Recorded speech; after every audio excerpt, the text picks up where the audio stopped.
Hello எல்லாருக்கும் வணக்கம். நடிகை ரவீனா தாஹா பற்றி தான் இந்த வீடியோவில் பார்க்க போகிறோம். ரவீனா தாஹா இவங்களை ஏன் நான் நடிகைன்னு சொல்லி சொன்னோம்னா, ராட்சசன் படத்தில் ஒரு சின்ன குழந்தை கதாபாத்திரத்தில் நடிச்சிருப்பாங்க. அதனால் ஆனால் இவங்க ஒரு நல்ல டான்சர். பிக் பாஸ் அப்படின்ற ஒரு ஷோவில் கலந்துக்கிட்டு கிட்டத்தட்ட ஒரு 80 நாள் அந்த வீட்டுக்குள்ள இருந்ததுலாம் பெரிய விஷயம். இவங்களுக்குன்னு ஒரு தனிப்பட்ட ஃபேன்ஸ் பட்டாலுமே இருந்துச்சு அப்படின்னு தான் சொல்லணும்.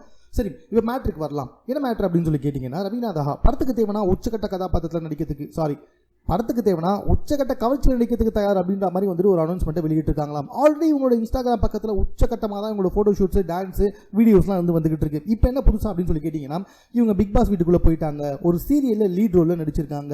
ஒரு சில படத்தில் குழந்தை கதாபாத்திரமாக நடிச்சிருக்காங்க. இப்போ வந்துட்டு இருக்க எல்லா குழந்தை கதாபாத்திரமும் கவர்ச்சியில் இறங்கிட்டாங்களே. ஸோ அதை ஃபாலோ பண்ணி தான் இவங்களும் வந்துட்டு உச்சக்கட்ட கவர்ச்சியில் இறங்கியிருக்காங்கோ. அது மட்டும் கிடையாது, படத்துக்கு தேவைன்னா நாங்கள் பெட்ரூம் காட்சிகள், முத்த காட்சிகளும் நடிக்க தயார் அப்படின்ற மாதிரி சொல்லிட்டாங்க. அது சரி, பிக் பாஸ் வீட்லேயே வந்துட்டு கவர்ச்சியில் போயிட்டாங்க. ஸோ படத்தில் இப்போ நடிக்கிறதுக்கு என்ன இருக்குது அப்படின்ற மாதிரி தான் நிறைய பேர் இது குறித்து பேசி வந்துகிட்டு இருக்காங்க. ரொம்ப சீக்கிரமாகவே ரவீனாவை ஏதாவது ஒரு படத்தில் பார்க்கலாம், அதுவும் உச்சக்கட்ட கவர்ச்சியிலே பார்க்கலாம். எந்த காட்சியாக இருந்தாலும் ஓகே அப்படின்ற மாதிரி தான் தாராளமாக சொல்லி வந்துகிட்டு இருக்காங்களாங்க. ஸோ மேலும் உங்களுக்கு பிடித்த நடிகர் நடிகைகள் இப்போ என்ன பண்ணிட்டு இருக்காங்க தெரிஞ்சுக்க நம்ம சேனலை சப்ஸ்கிரைப் பண்ணி